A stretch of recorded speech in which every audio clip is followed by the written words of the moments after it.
भगवान नहीं बसते हैं।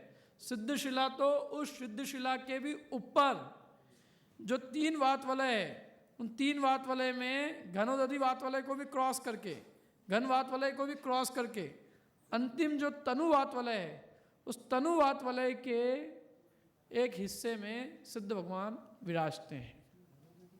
तनु वात वलय के, तनु वात वलय कितना बड़ा है? 1575 धनुष ऊंचा। तो 1575 धनुष के एक भाग में क्या सिद्ध भगवान की अवगाहना, माने सिद्ध भगवान वहां पे विराजते हैं। त्रस नाड़ी तो ये हो गई त्रस नाड़ी। त्रस नाड़ी तो बहुत बड़ी है, 1/1 राजू की। वो पूरे त्रस नाड़ी में सिद्ध शिला नहीं है, केवल जितना बड़ा ढाई द्वीप है उतनी ही बड़ी ढाई द्वीप के आकार प्रमाण 45 लाख योजन प्रमाण उस 8वीं पृथ्वी के ऊपर सिद्ध शिला खचित है। माने जितने क्षेत्र में ढाई द्वीप है, ठीक उसके ऊपर उतने ही क्षेत्र में सिद्ध शिला खचित है। और ठीक उतने ही क्षेत्र ऊपर जाकर उतने ही क्षेत्र में सिद्धालय है, सिद्ध भगवान विराजमान है। जितना क्षेत्र सिद्ध शिला का है 45 लाख योजन, जितना क्षेत्र ढाई द्वीप का 45 लाख योजन है, उतना ही क्षेत्र अंतिम तनुवात वलय में सिद्ध भगवान के रहने का है। कितना है वो भी? 45 लाख योजन। 5 पेताले आते हैं, 5 पेताले, पंच पेताले।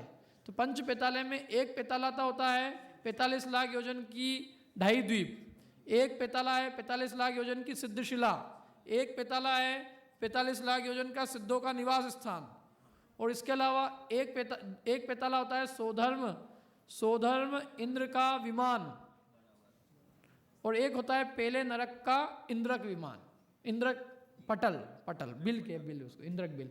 पेले नरक का इंद्रक बिल, पेले स्वर्ग का सोधर्म स्वर्ग का विमान, 2 ये हो गए, और एक मध्यलोक का ढाई द्वीप, 3 सिद्ध शिला और सिद्ध क्षेत्र।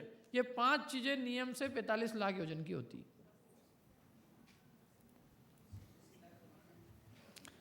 और सिद्ध शिला जो है वो ऐसी, मतलब अपन ने कहा ना किस तरह से खचित है, ये आधा तरबूज, लेकिन नीचे का हिस्सा इस तरह से खचित है, ये ऊपर से ऐसी नहीं है। अब इसके बीच में कौन कौन रहते हैं जरा उनका ही विचार कर लेते हैं। कई लोगों को वहां जाने की ज्यादा उत्सुकता है। सिद्ध शिला तो ठीक है, बोले वो तो चले ही जाएंगे, जैसे सिद्ध शिला पे सिद्धों के अलावा और भी जीव निवास करते हैं। कौन निवास करते हैं वहाँ? एकेंद्रीय जीव भी वहीं रहते हैं, क्योंकि एकेंद्रीय जीव सर्वत्र है। अब ये सुमेरु पर्वत की चूलिका के ऊपर से चालू हुआ ऊर्ध्वलोक, तो 1.5 राजू पूरा एरिया सोधर्म और ईशान स्वर्ग ने कवर कर रखा है, पूरा 1.5 राजू। कहाँ से? सुमेरु पर्वत की चूलिका के ऊपर 1.5 राजू तक सोधर्म और ईशान स्वर्ग के देवों के विमान हैं।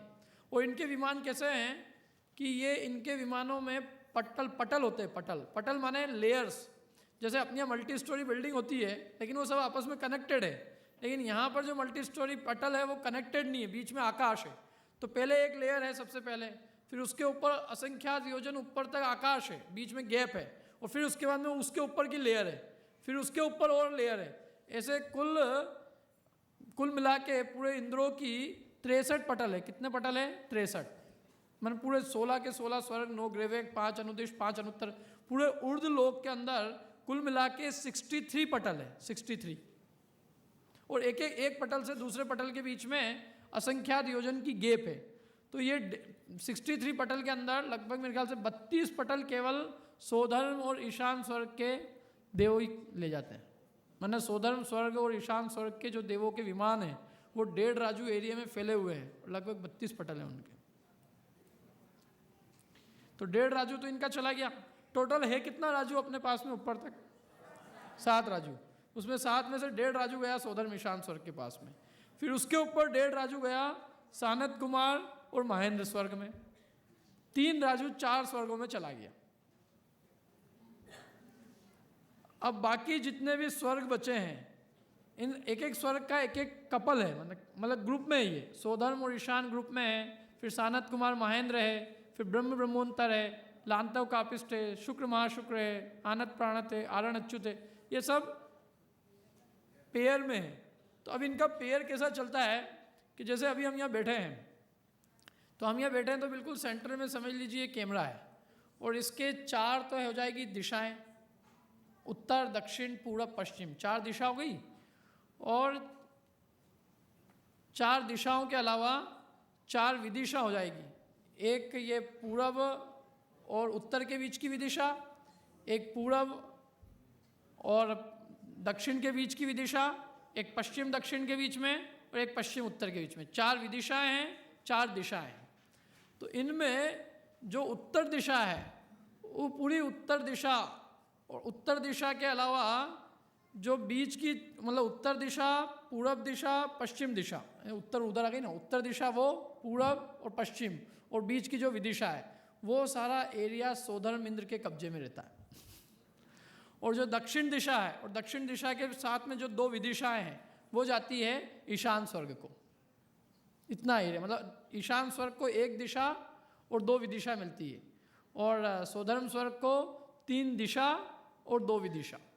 इतने सारे विमान उनके रहते हैं। और इनके विमान क्या रहते हैं कि पूरे एकदम बिल्कुल सीक्वेंस में होते हैं। एक तो बीच में विमान होता है, और एक बीच में विमान होने के अलावा चारों दिशाओं में से पंक्तिबद्ध होते हैं, एकदम सीरियल वाइज। एक पंक्ति मान दो चारों दिशाओं में, पूरब में, पश्चिम में, उत्तर में, दक्षिण में, ऐसे 4 लाइनें खींच दो, तो ऐसे 4 पंक्तिबद्ध विमान होते हैं जिसको कहते हैं श्रेणीबद्ध।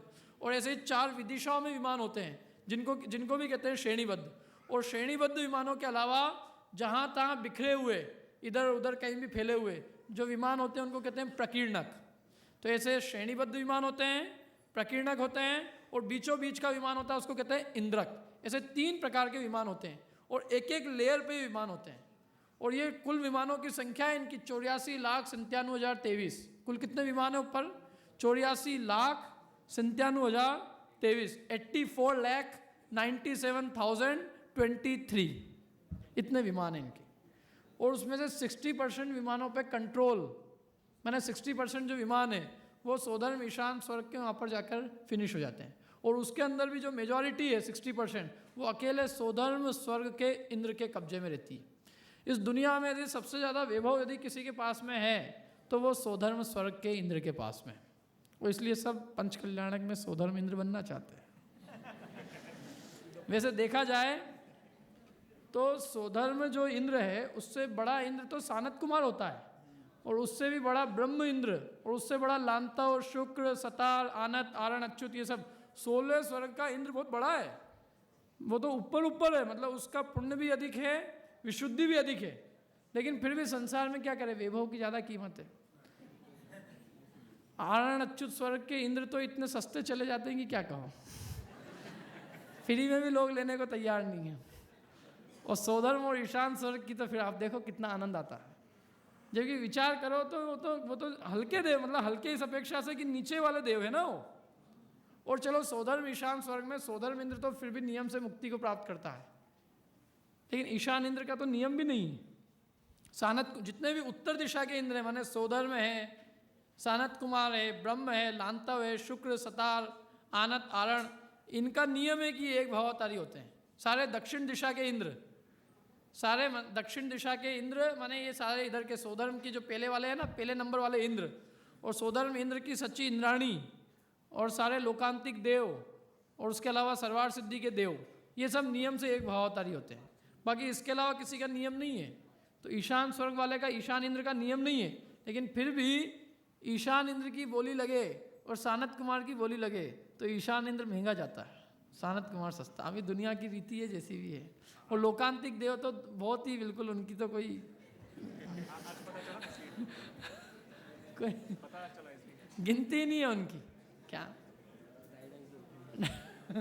क्योंकि लोकांतिक देव इतने श्रेष्ठ हैं कि वो लोकांतिक देव देवों में ऋषि माने जाते हैं, देव ऋषि होते हैं वो। और देव ऋषि के अलावा सब नियम से बाल ब्रह्मचारी होते हैं, ऊपर भी द्वादशांग के पाठी होते हैं, इतने वैरागी होते हैं कि भगवान के पंच कल्याणक में से केवल एक तप कल्याणक में आते हैं वैरागी के समय में, और भगवान को वैरागी की अनुमोदना करते हैं क्या। और पूर्व भव में अत्यंत उत्कृष्ट आराधना वाले जीव होते हैं, लेकिन उनका तो क्या है, कोई भी बन जाओ जिसको बनना हो। और सोधर्म इंद्र तो एक ही बनना है, जो भी बनना है। कौन लोकांतिक देव ये सब पांचवें स्वर्ग के वहाँ पे अपन आते हैं इस पे। ये सब ब्रह्मोत्तर जो स्वर्ग है, पांचवें स्वर्ग का जो अंत है, मतलब पांचवें लोक का जो अंत है, उसके वहाँ पर ये लोकांतिक देव रहते हैं। और लोकांतिक देव बहुत गिनती के हैं वैसे। लोकांतिक देव इनके 8 लाख आदि कुछ गिनती आती है, मतलब बहुत अल्प संख्या वाले हैं एकदम गिनती प्रमाण।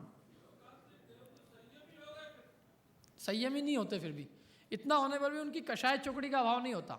देखो ऐसा है, केवल बाह्य द्रव्य संयम से यदि कषाय चौकड़ी का अभाव हो जाता तो ये बात बिल्कुल सही है कि लोकांतिक देव भी संयमी कहलाते हैं।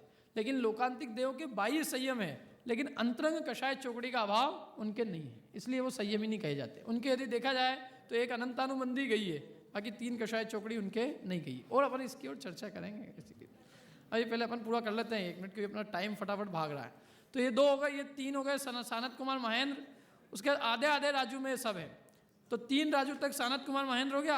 आधे राजू में ब्रह्मोत्तर, आधे राजू में लांतव कापिस्ट। और सबके विमानों का ऐसे ही है, माने इनकी 3 दिशाओं का और 2 विदिशाओं का राजा पहले वाला नंबर का इंद्र है। तो आधे राजाओं में ब्रह्मोत्तर है, आधे में लांतव कापिस्ट, आधे में शुक्र महाशुक्र, आधे में सतार सहस्त्रार, आधे में आनत प्राणत, आधे में आरण अच्युत। ऐसे 6 राजू ऊपर जाने तक 16 स्वर्ग फिनिश। भवनवासी व्यंतर का निवास स्थान है अधोलोक में, ज्योतिषियों का निवास स्थान है मध्यलोक में। और ये जो 16 स्वर्ग है, इन 16 स्वर्गों में केवल वैमानिक देव निवास करते हैं और कोई नहीं करता। भवनवासी और व्यंतरों को तो यहाँ आने की परमिशन भी नहीं है। अपनी शक्ति से यदि भवनवासी व्यंतर ज्योतिषी ऊपर जाएं तो अधिक से अधिक केवल सौधर्म ईशान स्वर्ग तक जा सकते हैं। उसके ऊपर किसी भवनत्रिक देव की ताकत नहीं है कि वो सौधर्म ईशान स्वर्ग के ऊपर अपनी शक्ति से चले जाए।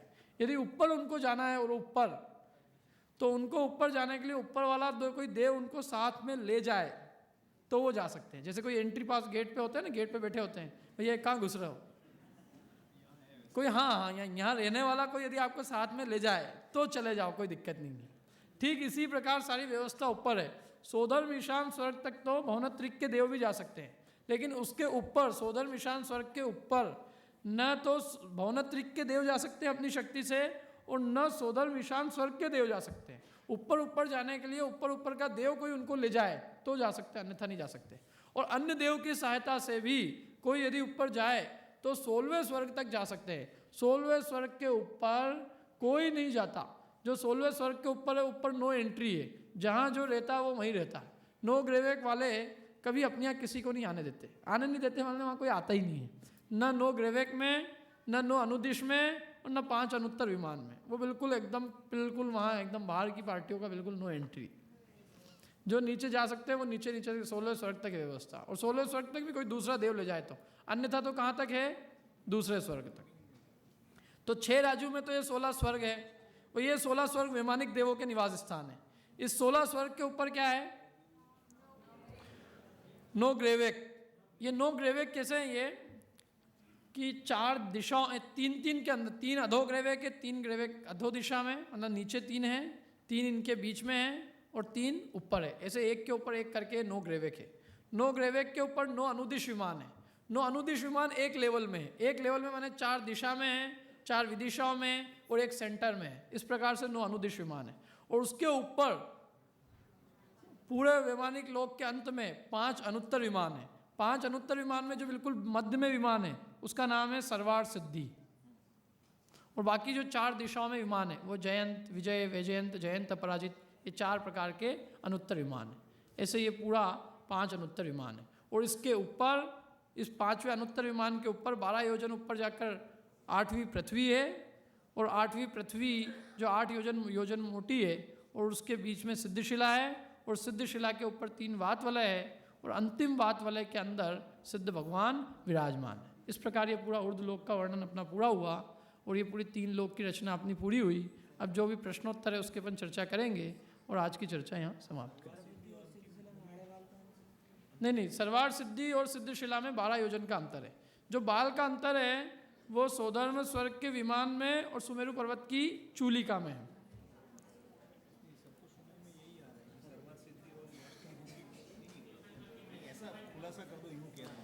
सौधर्म स्वर्ग का विमान और सुमेरु पर्वत की चूलिका, इन दोनों में जो अंतर है, ये देखो ये है ना, ये जो सुमेरु पर्वत की चूलिका, इससे सोधर्म स्वर्ग का विमान केवल एक बाल मात्र के अंतर से है। और बाकी ऊपर सिद्धशिला, एक सेकंड, सिद्धशिला भी देख, ये सिद्धशिला है ना, ये सिद्धशिला, सॉरी सिद्धशिला क्या, 8वीं पृथ्वी और सर्वार सिद्धि का विमान, सर्वार सिद्धि के विमान का ध्वज दंड और 8वीं पृथ्वी, इन दोनों के बीच में 12 योजन का अंतर है। नहीं तो वो ऊपर ही हाथ लगा के सिद्धों के साथ 12 योजन का अंतर है उन दोनों में, डिफरेंस।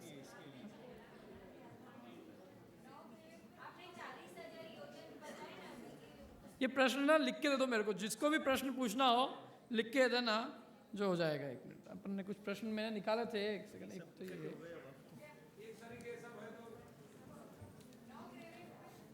नहीं, एक बहुत बढ़िया प्रश्न आया था वो, हाँ, 5वें छठे काल में मोक्ष मिलता नहीं है। 5वें छठे काल में तो मोक्ष नहीं मिलता ना। अपन लोग कहते भी है कि चौथे काल के अंत में और 5वें काल के प्रारंभ में जम्बू स्वामी मोक्ष गए, और जब वो मोक्ष गए तो मोक्ष का ताला लगा गए, बंद, अब कोई उसके बाद में मोक्ष नहीं जा सकता। तो भाई, तो प्रश्न ये है कि जब मोक्ष जा ही नहीं सकते तो इतनी मेहनत काहे के लिए कर रहे हैं? अभी मोक्ष की मेहनत क्यों? वैसे भी 5वें काल का स्थिति प्रमाण 21,000 वर्ष है और हमारी आयु 100 वर्ष के करीब है, तो 200-300 बार तो अवतार लेना ही पड़ेगा। तो जब तक चौथा काल नहीं आए तब तक त्रियंच मनुष्य और नारकी तो होना ही पड़ेगा, तो उसका क्या उकेल है? अरे भाई, ऐसा है कि ये बात सही है कि भरत क्षेत्र से मोक्ष जाने के लिए आपको कम से कम 84,000 वर्ष का इंतजार करना पड़ेगा। लेकिन क्या भरत क्षेत्र से ही मोक्ष जा सकते हैं? विदेह क्षेत्र से भी जा सकते कि नहीं जा सकते? यदि आपको जाने की बहुत जल्दी हो तो आप मिथ्या दर्शन सहित विदेह क्षेत्र में जन्म ले सकते हैं और वहाँ से तत्काल जा सकते हैं। और नहीं तो यहाँ से देव पर्याय में गए, 20-25 हज़ार वर्ष की आयु वहाँ ले ली और वहाँ से विदेह क्षेत्र में उत्पन्न होके मनुष्य के मोक्ष जा सकते हैं। अभी क्या बरसात का मौसम चल रहा है ना, बरसात का मौसम चल रहा है। आपके यहाँ शादी ब्याह तो नहीं होते? अभी होते हैं? नहीं होते ना।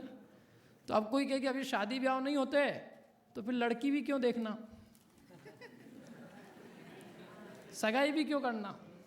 जब शादी होनी ही नहीं है, अभी 4 महीने तक बंद है, तो जब शादी बंद है तो फिर लड़की देखने से क्या लेना देना? होनी नहीं है शादी, तो लड़की मत देखो, सगाई भी मत करो कि भैया अभी से देखेगा नहीं तो बाद में होएगी कैसे?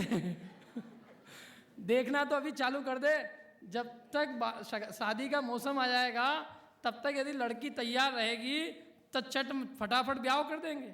इसलिए अभी से अपन क्या करते हैं, उसकी प्रोसेस चालू कर देते हैं। ऐसे यद्यपि इस काल के अंदर मोक्ष नहीं होने वाला, ये बात पक्की है, लेकिन भाई इस काल में भी मोक्ष रूपी कन्या से मंगनी हो सकती है, सम्यक दर्शन की प्राप्ति और यहाँ तक कि मुनि दशा की प्राप्ति भी इस काल में हो सकती है। तो जितना हो सकता है उतना तो कर लो, नहीं तो फिर शादी का टाइम आएगा तो कुंवारा ही रह जाओगे। तो इसलिए जितना पुरुषार्थ हम इस पर्याय में कर सकते हैं कम से कम उतना ईमानदारी से करें, बजाय की बात कहने के कि भैया इस काल से मोक्ष हो ही नहीं सकता तो अच्छा खाओ पियो मजा करो, ये बात बिल्कुल ठीक नहीं है। कम से कम हम इस पर्याय में रत्नत्रय की प्राप्ति के रूप में सम्यक दर्शन और मुनि दशा, उतना जो हम कर सकते हैं उसका पुरुषार्थ अवश्य करें। 5 भरत, 5 ऐरावत, 5 विदेह क्षेत्र कहाँ पर है? कृपया आपके द्वारा प्रस्तुत चित्र में दर्शाए। ये तो दिखाई है अपन ने। विमानवासी देव तीसरे नरक तक के नारकी जीव को संबोधन करने नरक में जाते हैं, बराबर। तो उन देवों को नरककृत दुख असाता होती है कि नहीं? यदि नहीं तो क्यों? देखो ऐसा है, नारकी जीवों का जो शरीर होता है वो अशुभ वैक्रियक शरीर होता है और देवों का शरीर होता है शुभ वैक्रियक होता है। तो देवों के शरीर को कोई पीड़ा नहीं होती, वहाँ जाने के बाद भी देवों को कुछ नहीं होती। मूल कारण कर्मोदय है, देव की असाता का कर्म का उदय नहीं है और नारकी के असाता कर्म का उदय है। ये पद्म पुराण में एक प्रसंग आता है कि लक्ष्मण का जीव जब रावण का, सीता का जीव जब रावण के जीव को संबोधने गया तो उसको रावण के ऊपर इतनी करुणा आई कि ये यहाँ इतना दुखी हो रहा है तो इसको यहाँ से ले चलो। तो उसने उसको ले जाने के लिए प्रयास किया तो उसका शरीर मोम की भांति पिघल गया। अनेक बार उसने प्रयास किया लेकिन वो शरीर पिघल जाता। फिर उसने कहा कि भाई जिसने जो कर्म बांधे हैं उसको उससे छुड़ाने के लिए कोई समर्थ नहीं है, इसलिए हमारे को यहीं रहना है तो हम यहीं रहेंगे, तुम तो हमारे लिए कोई धर्म का उपदेश दो। और फिर सीता के जीव ने उनको धर्म का उपदेश दिया, उससे उन्होंने सम्यक दर्शन प्राप्त किया, सब बात है। तो वहाँ का रहने वाला जीव उसको तकलीफ होगी, लेकिन बाकी वो जो देव वगैरह जाते हैं वहाँ उनको कोई दिक्कत होने वाली नहीं है। आपको यदि बन के जाना भी हो तो आपको दिक्कत नहीं होगी। चौथे काल की कम से कम आयु कितनी है? चौथे काल में कम से कम आयु कितनी है तो सब बता सकते हैं। कितनी है कम से कम आयु? 120 वर्ष। मंगल, गुरु, शुक्र, शनि क्या है? जब एक ग्रह नहीं तो क्या है? अरे 88 ग्रह में इनके नाम आ सकते हैं ना, 88 ग्रह है ना, 88, तो 88 ग्रहों में नाम आ जाए उसमें कोई दिक्कत नहीं है। अभी कोई विद्याधर या रिद्धिधारी तो है नहीं, तो अभी क्या 65 लाख किलोमीटर तक सूर्य चंद्रमा के पास जा सकते हैं क्या? ये बहुत अच्छा प्रश्न है वैसे, कि अभी कोई विद्याधर रिद्धिधारी नहीं है, अभी सब भूमि गोचरी है। अब क्या भूमि गोचरी ऊपर सूर्य चंद्रमा तक जा सकता है क्या? तो भूमि गोचरी भी, यदि कोई भूमि गोचरी पास यद्यपि विद्याधरों जैसी विद्याएं नहीं है, न रिद्धिधारी मुनिराज जैसी रिद्धि है, तथापि उसके पास शक्ति तो है ना, मतलब विद्याएं नहीं है तो विज्ञान वगैरह तो है ना, और ये यहाँ जाना है इसमें कोई बहुत बड़ी विद्याओं की आवश्यकता नहीं है, इसलिए कदाचित चले भी जाए। मैं तो ये कह रहा हूँ, गया कि नहीं गया एक अलग प्रश्न है, लेकिन कदाचित चले भी जाए तो उससे कोई आगम में बाधा नहीं आती। कारण ये कि आगम में ये उल्लेख नहीं है कि वो विद्याधरी जाएगा, रिद्धिधारी जाएगा। अरे कोई विद्याधर किसी को पकड़ के ले जाए, कोई रिद्धिधारी मुनिराज की सहायता से चले जाए तो उसमें कोई दिक्कत नहीं। और फिर भी जाए, मेरा ऐसा कोई आग्रह भी नहीं है कि वो जाए ऐसे ही। सिद्धांत जैनेन्द्र, ये इसमें सिद्धशिला का आकार पूछा है कि सिद्धशिला का आकार किसके जैसा है? ये उल्टा ऐसा है कि ये सीधा है। तो मैंने बताया था ना, जो नीचे का तरबूज है वो नीचे के तरबूज के आकार की सिद्धशिला है, ऊपर के तरबूज के आकार की सिद्धशिला नहीं है।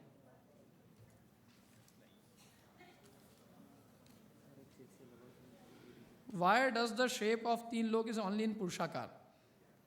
भाई 3 लोक का आकार पुरुषाकार जैसा क्यों है?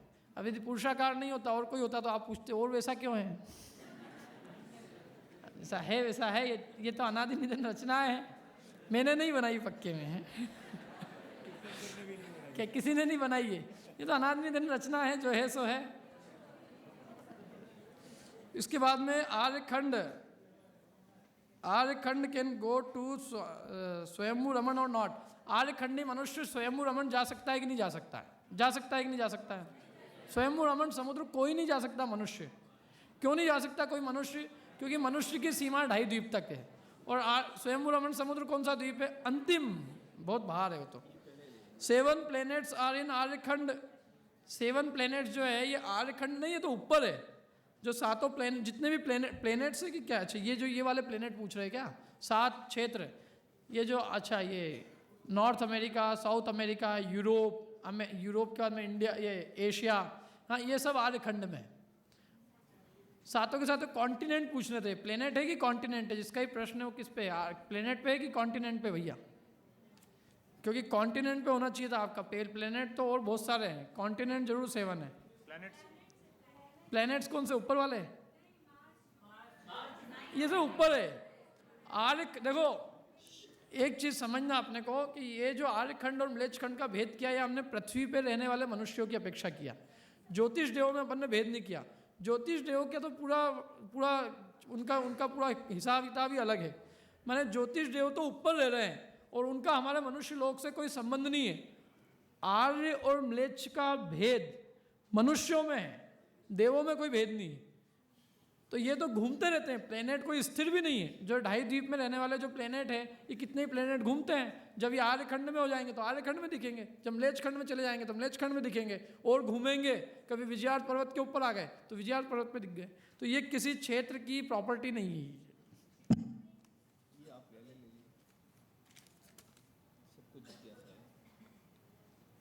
भाई ये तो मेरे से संबंधित प्रश्न है। आप अमेरिका थे, कहाँ थे? कहाँ थे?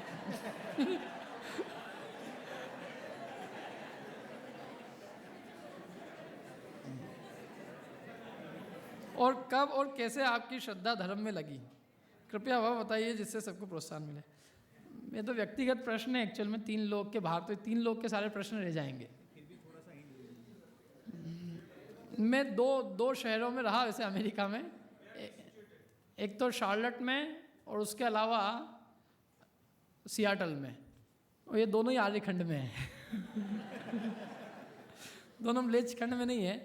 अब मेरी श्रद्धा धर्म में कैसे लगी, तो मेरी श्रद्धा एक्चुअल में बहुत समय पहले हमारे इंदौर में सिद्ध चक्र मंडल दान हुआ था, और उस सिद्ध चक्र मंडल दान के अंदर सारे विद्वान लोग आए थे और अच्छा बड़ा शिविर लगा था, और उस शिविर के माध्यम से मेरी मतलब धर्म के अंदर असली रुचि लगी थी। उसके पहले मैं पर्यूषण वगैरह में एक बार गया था, और पर्यूषण में हमारे वहाँ किसी पंडित जी का प्रवचन चल रहा था, तो पंडित जी का प्रवचन मैंने योग से मतलब मैं बैठ गया, यद्यपि मेरी प्रवचन सुनने में पहले कोई रुचि नहीं थी। हमारे माता पिता की धार्मिक रुचि बहुत अच्छी है, और उन्होंने मुझे अनेक बार प्रोत्साहित भी किया कि बेटा प्रवचन सुन लिया करो लेकिन मैंने उनकी बात कभी नहीं सुनी फिर उसके बाद में मेरा एक मित्र था,